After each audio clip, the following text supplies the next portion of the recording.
আমার মেয়ে ফিরিয়ে দাও, আমার মেয়ে ফিরিয়ে দাও। প্রায় 1 মাস হতে চললেও এখনো আরজিকর হাসপাতালে কর্তব্যরত অবস্থায় ডাক্তারি পড়ুয়া নৃশংসভাবে ধর্ষণ করে হবার ঘটনায় প্রকাশ্যে আসেনি আসল রহস্য। আদালতের নির্দেশে সিবিআই তদন্ত প্রক্রিয়া হাতে পেলেও বেশ কিছুটা সময় অতিবাহিত হলেও এখনো কোনো রকম সত্য উদ্ঘাটন হয়নি।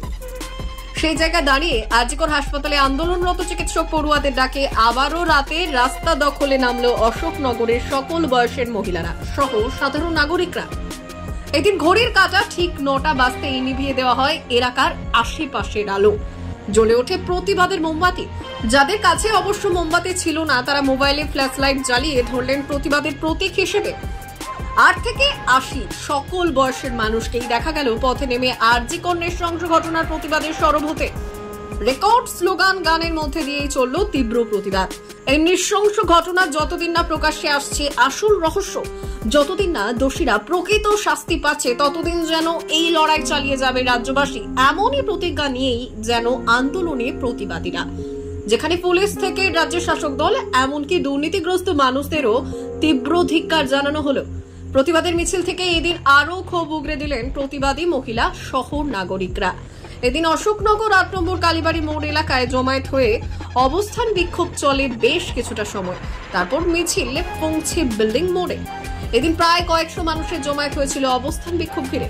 সাময়িক যানজটেরও সৃষ্টি হয়, তবে পরিস্থিতি নিয়ন্ত্রণের জন্য মোতায়েন ছিল অশোকনগর থানার পুলিশ বাহিনী। বিচার পাবো না কেন? বিচার তো আমরা করবো, মায়েরা। বিচার কে দেবে? বিচার ছিনিয়ে নিতে হয়। বিচার আমরা পাবোই। আমরা 10 মাস গর্ভে ধারণ করে যাকে জন্ম দিয়েছি, আমার সোনার মেয়ে নিয়ে কোথায় চলে গেল? আমরা মায়েরা দাঁড়িয়ে আছি রাস্তায়, আমার সোনার মেয়ে কোথায় গেল? আরজিকর জবাব দাও, জবাব চাই, জবাব দাও। মৃত্যু রাস্তায় থাকবো, আমার মেয়ে ফিরিয়ে দাও, আমার মেয়ে ফিরিয়ে দাও।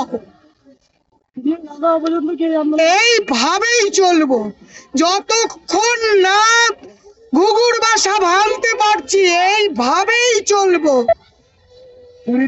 বাঘের ঘরে খোপের বাসা, সেই বাসাকে ভেঙে দাও, গুড়িয়ে দাও, মায়েরা গুড়িয়ে দাও। তুমি যত লুকা আমরা টেনে বের করবই। আমরা সুপ্রিম কোর্টের যত বড় জাজ আমরা বের করবো, আমরা ঘরে ঘর দেখবো। আজকে একদিন রাস্তায় জমা হলে হবে না। আমাদের প্রতিটা মা, প্রতিটা মেয়ে রাত জাগতে হবে, অন্ধকার করে নয়, আলো জ্বালিয়ে। অন্ধকারেই তো চলছে এসব। এই নেশার, মদের নেশা ভাঙতে হবে, অসভ্যতামি ভাঙতে হবে। ব্যুরো রিপোর্ট, ভুবনগ্রাম সংবাদ।